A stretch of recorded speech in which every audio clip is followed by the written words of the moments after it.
se estaban perdiendo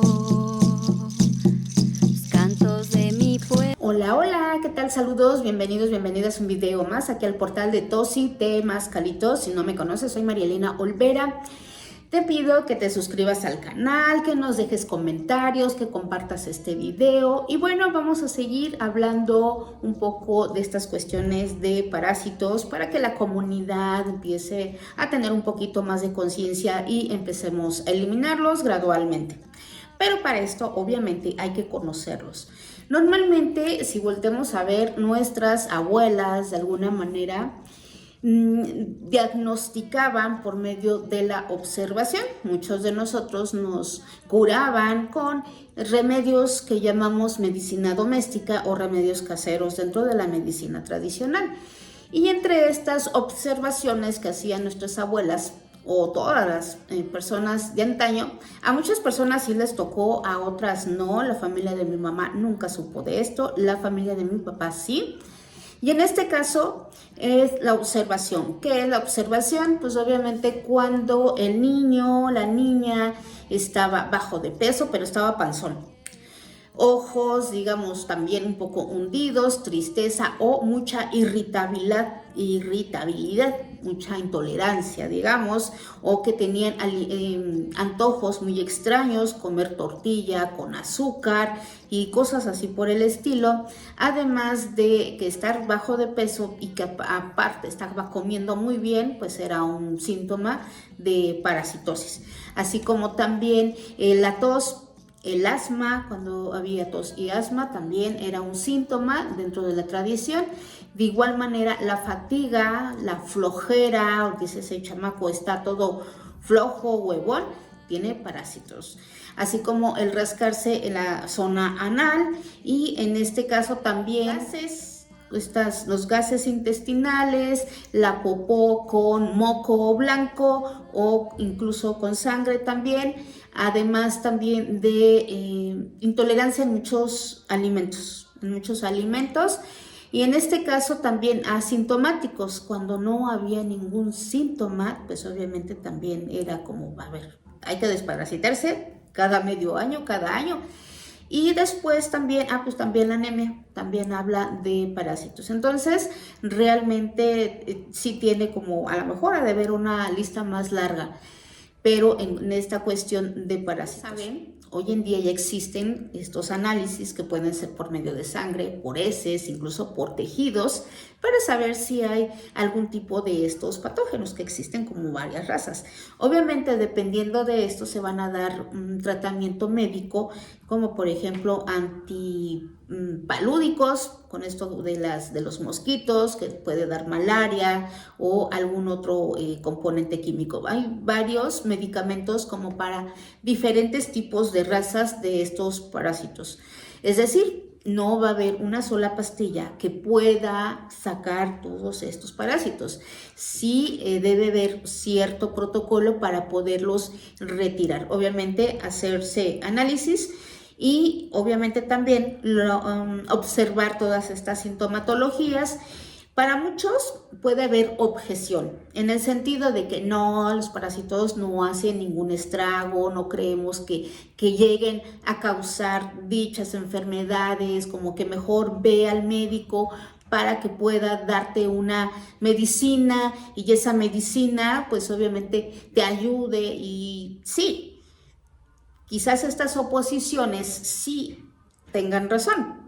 Quienes generan los parásitos, pues es uno mismo, por el estilo de vida que estamos acostumbrados a llevar en esta vida moderna. Antiguamente el estilo de vida era muy diferente y los protocolos también eran muy diferentes de acuerdo a la época. Pero, por ejemplo, algo muy importante, vas al médico y que es muy probable que también tu médico tenga parásitos. Si el médico también tenía un amigo biólogo que estaban estudiando todo este reino fungis, y que le queremos decir de esta manera, y que necesitaba él recolectar de diferentes heces de diferentes personas para saber, digamos, tener como el complemento de todo el zoológico de estos patógenos. Y sin embargo, pues él no se dio la tarea y dijo que él llevó nada más su propia heces, su propia caca, y que pues el médico le dijo, pues ¿sabes qué? Tiene esta persona de todos los patógenos sabidos y por haber, están en estas heces. Él se sorprendió, pero sí tenía algo que, digamos, en cuestiones de espermatozoides estaban muy, muy bajos. Entonces, pues por ahí iba el asunto también. ¿Esto qué quiere decir? Que, por ejemplo, cuando nos mandan un medicamento y ya esperamos que el cuerpo lo deseche, porque eso es lo que debería de hacer el cuerpo. Sin embargo, si no ha sacado la Maruchan de hace 6 meses, mucho menos va a sacar los bichos, y más si estos generan, no sé, químicos o sustancias que hacen que uno no se pueda estreñir para que no salga la popó, y no tanto por ello, sino porque ahí va un caldo de cultivo de huevecillos y demás, o sea, van familias ahí y que obviamente eso es lo que puede provocar. Y si no sacamos estas sustancias, pues obviamente se intoxica el cuerpo. Por ejemplo, si no nos hemos curado de empacho, pues va a ser mucho peor, en el sentido de, que iba a dar el ejemplo, si comemos cuando éramos niños, estos dulces Cori, si lo recuerdan, estos dulces que eran unos chiclosos muy duros que nada más lo tenía uno que chupar, pero si lo mordías se pegaba y ya no podías quitarte los dientes. Entonces imagínate, si no se ha curado de empacho, todavía tenemos la Maruchan o todavía está estas golosinas de chiclosos pegados en el intestino, pues imagínate cómo va a salir ese patógeno. Eso quiere decir que obviamente pues tiene que haber algo más para que pueda liberarse esa energía. Obviamente nuestra vida moderna, con alimentos mal sanos y sobre todo con la ignorancia de una vida que nos pone ahora que esto es sano, que así se debe de comer, que esto es lo normal, lo normalizamos y obviamente pues son puros alimentos o químicos, saborizantes, colorantes, es decir, nada de lo misceláneo sirve. Sin embargo, en mi caso, me voy a exhibir un poco, hace unos 30 años, 35 años que vivía sola, porque me di como que, bueno, voy a experimentar la libertad, ser responsable de mí misma, pagar luz, agua y digamos, tener una despensa, o sea, digamos que es vivir sola. Sin embargo, por cuestiones laborales, pues no me daba el tiempo como para cocinarme un caldito tlalpeño, hacerme comida casera, sino que era una vida más de comida rápida. Las famosas garnachas, pambazos, tortas, tamales, atoles, todo eso era mi alimentación y pues ahora entiendo muchas de esas cosas que denigran el cuerpo. Y entonces también mi despensa pues eran muchos embutidos, lácteos, todo lo que es jamón, mortadela, todo eso, salchichas. Entonces uno comer todo eso era normal, porque lo normalizaba cuando ya te vas dando cuenta y la estudias un poquito más, pues que no era nada vivo, no era sano y te das cuenta de que uno la riega, ¿verdad? Pero pues obviamente uno va aprendiendo con los años, con la experiencia y sobre todo cuando ya hay una patología, pues uno se empieza a voltear a ver qué es lo que está sucediendo en el cuerpo y es cuando empezamos a ver todo esto.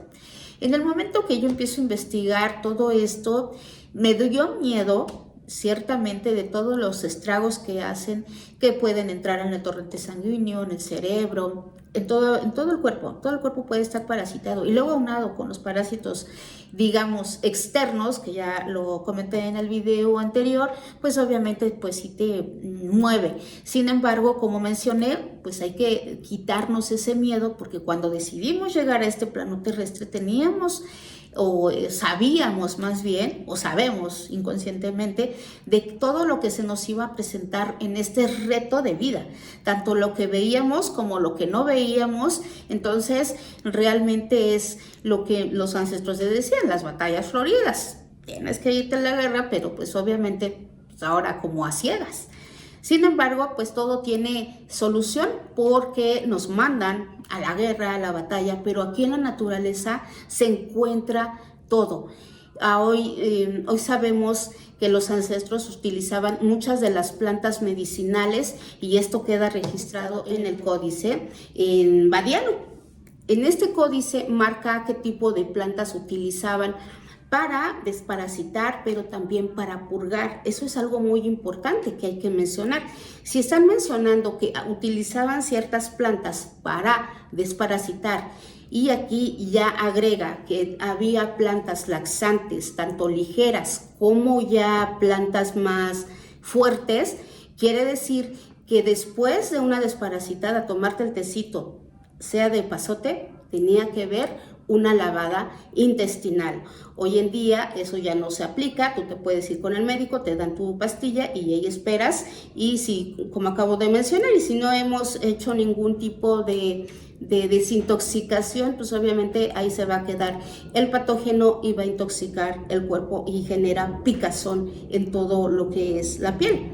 Esos son algunos de los síntomas. Entonces sí hay que conocer cómo podríamos desintoxicarnos de una manera mucho más agradable para el que en esta parte de la medicina tradicional ancestral había, digamos, jerarquías, entre ellas pues muchas divinidades, y no en el sentido de que existieran dioses, que no existieron, eran representaciones humanizadas de las fuerzas de la naturaleza que ya lo he mencionado.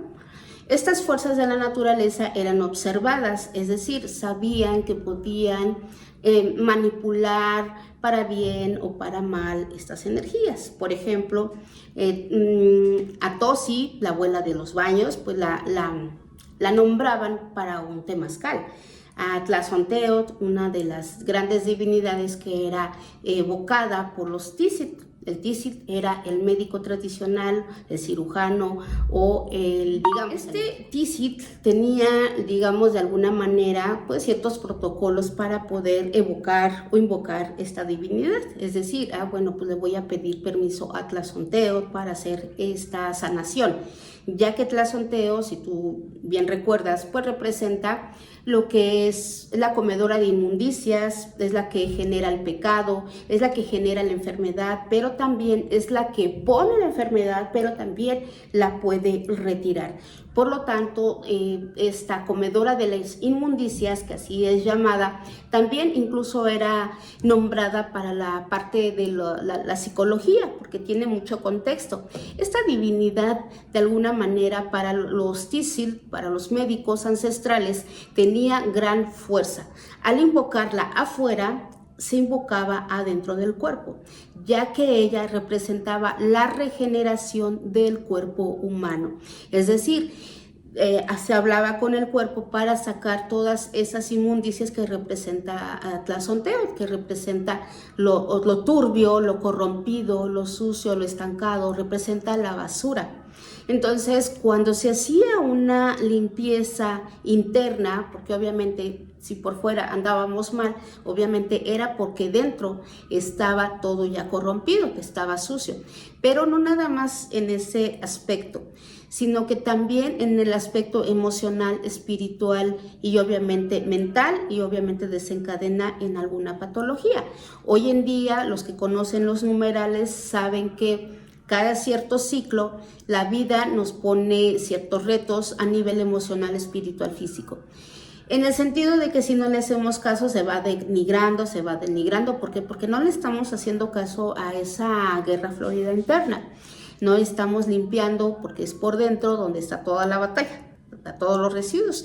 Entonces, aquí se invoca a Tlazonteotl, la gran comedora de las inmundicias, para guacarearlo, para sacarlo, porque si tú puedes ver las imágenes de ella, está defecando, está vomitando, se está limpiando de dentro hacia afuera, que obviamente para muchos sí la imagen es un poco turbia. Sin embargo, tiene bastante contexto esta imagen de Tlazonteotl, que es la transformadora, transmutadora de las inmundicias, es la capacidad del cuerpo que tiene para transformarse, para regenerarse. Por lo tanto, era una divinidad de noche, ella se le evocaba normalmente en la noche y que está hablando también del subconsciente, por eso menciona que también es muy utilizada en la parte de la psicología.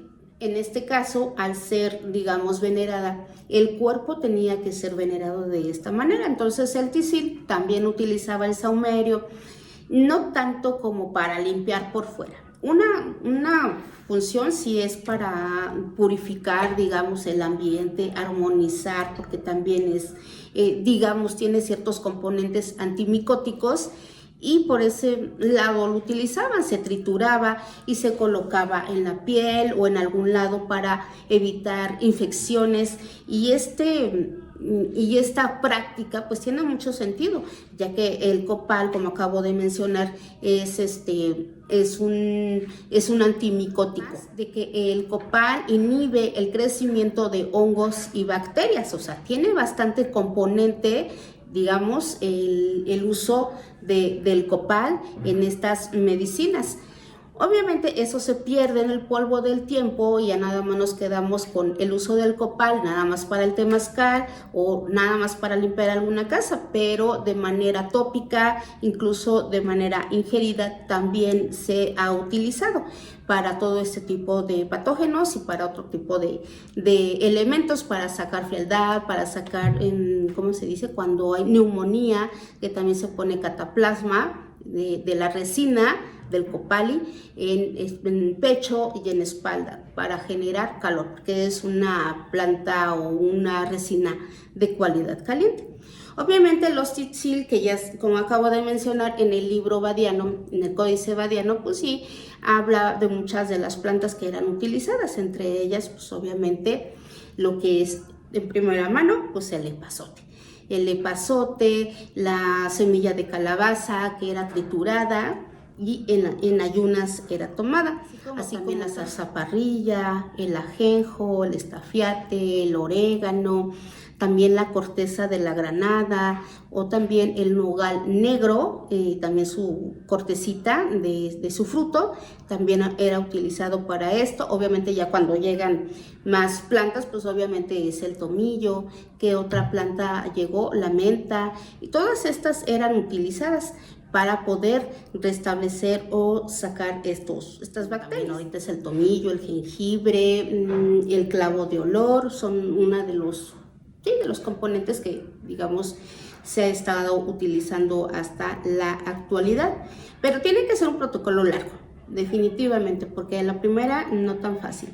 Por ejemplo, nuestras abuelas en la medicina tradicional doméstica, ¿qué era lo que hacían? Por ejemplo, en varias zonas varía. Me comentó esta señora de Texcoco, me comentó que a ella, para desparasitarla cuando eran niños, hacían una mezcla. La abuela molía en el molcajete o en el metate 3 plantas, que era el epazote, era la ruda y la otra no me acuerdo cuál era. Mencionaban que era 3, de la otra no me acuerdo, pero se hacía un supositorio. Ya que estaba ya me acordé, era chile de árbol molido, el chile de árbol molido. Entonces se hacía una pastita y para que tuviera un poquito más de consistencia, a veces usaban jabón de la Corona, un jabón muy, pues digamos que estaba suavecito para poder introducir, o también cera de abeja. Entonces se hacían estas pequeñas cápsulas, estos pequeños supositorios y se los introducían a todos. Dice que a todos sus primos, a todos sus hermanos, y que les ardía y que enseguida les daban un té de epazote y empezar a sacar. Ella no recuerda haber sacado nada, pero que muchos de sus primos le sacaban lombrices, pero era como para tener un control, tener un censo de estos patógenos, y que por toda la semana les estaban dando el té de epazote en la mañana y en la noche. Era algo importante, pero el supositorio se lo aplicaban 3 veces a la semana. Esto como para tener una limpieza intestinal, obviamente esto acompañado con una cura de empacho. Entonces sí estaba complementado. Acá mi abuela lo que hacía cuando había esto, dice que aquí era mucho más restringido, no tanto por contaminación de alimentos. Antiguamente realmente nada más comían nopales, frijoles, tortillas, y eso era lo único. Entonces se llegaban a empachar por estos alimentos. Aquí no se usaban estos supositorios, aquí se usaba la orina. Se hacía el hermanito más chiquito, a ver, lléname este frasco o esta olla, y con eso le daban masajes, digamos, abdominales como cura de empacho, y después se lo daban tomado. Todo, tómatelo todo, y que así estaba desparasitándose a lo largo de una semana hasta que ya se restablecía del empacho. Es decir, la orina o muchos remedios, porque pues obviamente aquí no había médico ahorita si hay algún accidente pues está a 1 hora. Entonces realmente sí era un poquito complicado en el México antiguo o con nuestros antepasados. Esas eran algunas prácticas de la medicina doméstica tradicional. Ahora, el DICIT, que usaba plantas, por ejemplo, laxantes, como digo, suaves o más fuertes, pues tenía que tener como cierta medida, ya que utilizaba, por ejemplo, obviamente se utilizaba la sábila, se utilizaba el estafiate, se utilizaba el epazote, pero también el chilcahue o también la raíz, la jalapa o raíz del jalapeño, también se utilizaba como un laxante. Estos, dependiendo de la dosis, eran como utilizados para cada padecimiento. Se dice que en muchos, bueno, más bien, se dice que en la medicina tradicional, primero eran purgados para después ser tratados. Es decir, como que primero eran limpiados para después darle como el remedio ante cualquier patología. Queremos pensar de esto. Recuerden que mucha de la información de nuestros códices se perdió en el polvo del tiempo, y estas prácticas pues sí se perdieron en muchas zonas que los llegan a conservar, pero no sabemos bien cómo eran los protocolos. Hoy en día ya a muchos de nuestros papás ya no les tocó ese tipo de tratamientos de alguna desparasitada, porque obviamente el sector salud sí nos dice desparasítense, tómense una pastillita, y ahí tú sabrás si haces caso o no, porque realmente le tomamos como a loco. Sin embargo, sí hay que tomar conciencia sobre este aspecto. Recordemos que las plantas medicinales tienen un valor farmacológico real, por lo tanto sí tiene que ver un sentido de responsabilidad. Por ejemplo, en el mercado existe esta, ¿cómo se llama? Fraile de codo de fraile. El codo de fraile es muy utilizado como, digamos, realmente está muy distorsionada esta función porque es una planta bastante tóxica. Sin embargo, está en todas las redes sociales como para poder bajar de peso. Sin embargo, cuando nos dicen, planta tóxica, como acabo de mencionar, el chicalote es una planta tóxica. La uso de manera cutánea, digamos en el temazcal, ingerida sí tiene que tener ciertas dosis, porque también puede afectar mucho el tracto digestivo y alterar toda la mucosa de la digestión o del estómago. Entonces sí hay que tener cuidado. Por lo tanto, hay plantas que sí se debe de tener cuidado, como por ejemplo este codo de fraile, en donde las mujeres utilizan para control de peso o bajar de peso. Y normalmente les dicen, pues una uñita, o sea, lo de tu uña en 1 litro de agua. Pero como es tan poquito, pues van a decir, es muy poquito, le echan 2, 3 uñas o le echan todo este aspecto del codo de fraile. y lo que generan es una diarrea incontrolable que por supuesto baja de peso en 2-3 días, que estas mujeres pues llegan al hospital y mueren. Por lo tanto, sí hay que tener cuidado. Otra de las cosas que marca todo este conocimiento ancestral es que se utilizaban los baños del temazcal como baños caseros, pero estos con plantas depuradoras, entre ellas, por ejemplo, el, ¿cómo se llama? Diente de león, la cola de caballo y pelo de elote. Y todas estas plantas, por ser, digamos, expectorantes o limpiadoras, eran utilizados tanto en el temazcal como en baños. Quiere decir que en el antiguo México, para desparasitarse, había purgas, baños para poderse limpiar. O sea, no nada más era purgarte, no nada más era tomarte el té para desparasitarse, sino que también tenía que limpiar de antemano. Pero también utilizaban otros elementos, como por ejemplo el oro, la plata, el cobre, la miel. También utilizaban, ¿cómo se llama?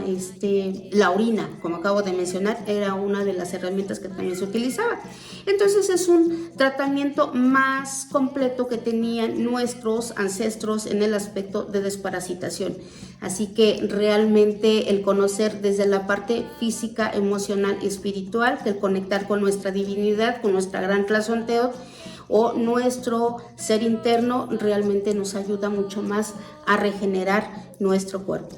Y bueno, con eso termino el video de hoy. Suscríbanse al canal, dejen sus comentarios y nos vemos en el siguiente video. Hasta entonces, saluditos, que estén muy bien. Zanzas de mi